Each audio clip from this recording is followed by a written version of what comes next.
दोस्तों, महान आचार्य चाणक्य को भला कौन नहीं जानता, जिनकी बातें चंद्रगुप्त मौर्य के समय जितनी प्रासंगिक थीं उतनी आज भी हैं।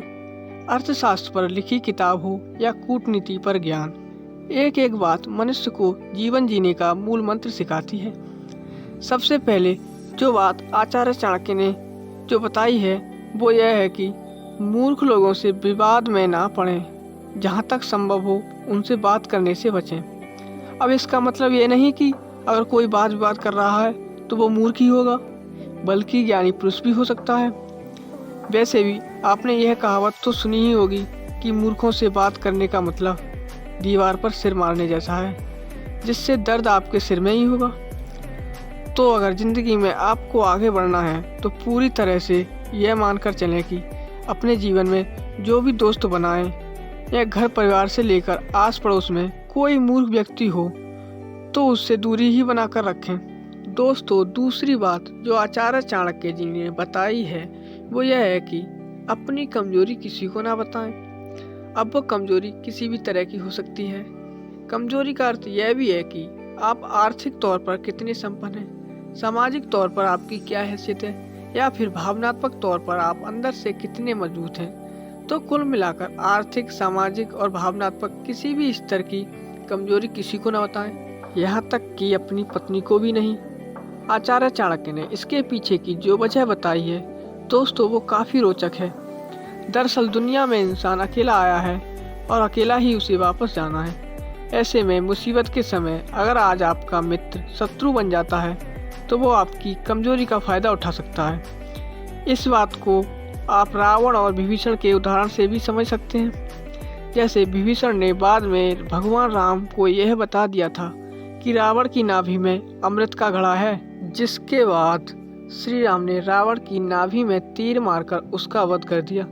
ऐसे में अपनी कमजोरी कभी भी किसी को बताने की भूल ना करें। इससे आपको अपने जीवन में आगे बढ़ने पर किसी तरह का भय नहीं रहेगा। तीसरी जो सबसे महत्वपूर्ण बात जो आचार्य चाणक्य ने बताई है वो यह है कि धन सोच समझकर खर्च करें। हालांकि इसका मतलब यह बिल्कुल नहीं है कि आप धन खर्च करने में कंजूस करें और अपनी ज़रूरत का सामान भी नहीं खरीदें, बल्कि इसका मतलब धन की फिजूल खर्ची से लगाम लगाने से है।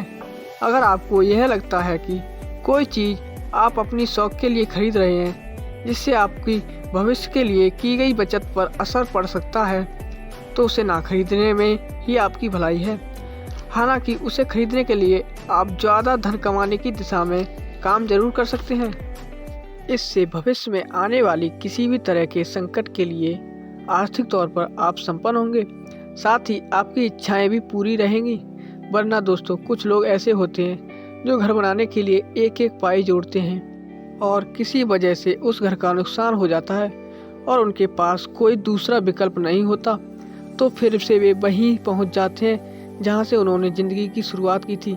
इसलिए ऐसी भूल ना करें, बल्कि भविष्य के लिए बचत जरूर करें और अर्जित धन खर्च तभी करें जब इसकी ज़रूरत हो। हालांकि धन ज़्यादा हो तो उसे अच्छे कार्यों में लगाएं, क्योंकि उससे आपको पुण्य मिलेगा, जबकि बुरे कार्यों में खर्च किया गया धन भी एक तरह से नुकसान का ही कारण बनता है।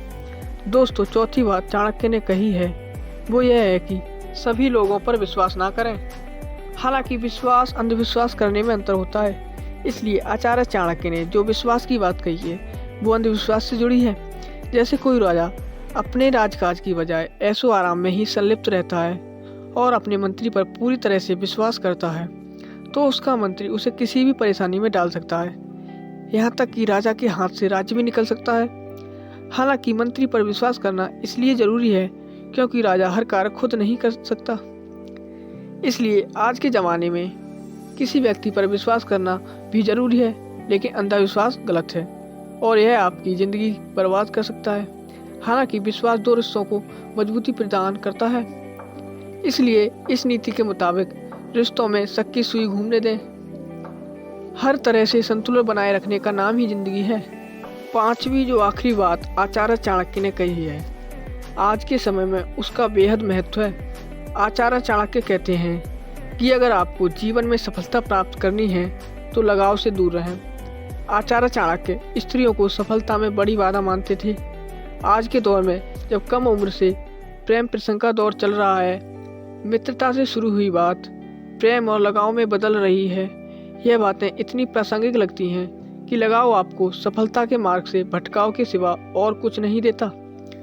हालांकि इसका दूसरा पहलू यह भी है कि अगर आपको कभी भी अपनों को किसी वजह से छोड़ना पड़े तो आप बेहद लगाव होने की वजह से ऐसा नहीं कर पाएंगे, जबकि ऐसा करना राष्ट्र या समाज के हित में होगा। इसलिए राष्ट्र हित सर्वोपरि की भावना को ध्यान में रखते हुए मनुष्य को आचार्य चाणक्य की इन 5 बातों को पालन करना चाहिए, जिनसे न सिर्फ आपके जीवन बदल सकता है बल्कि आप नैतिक तौर पर भी मजबूत होंगे।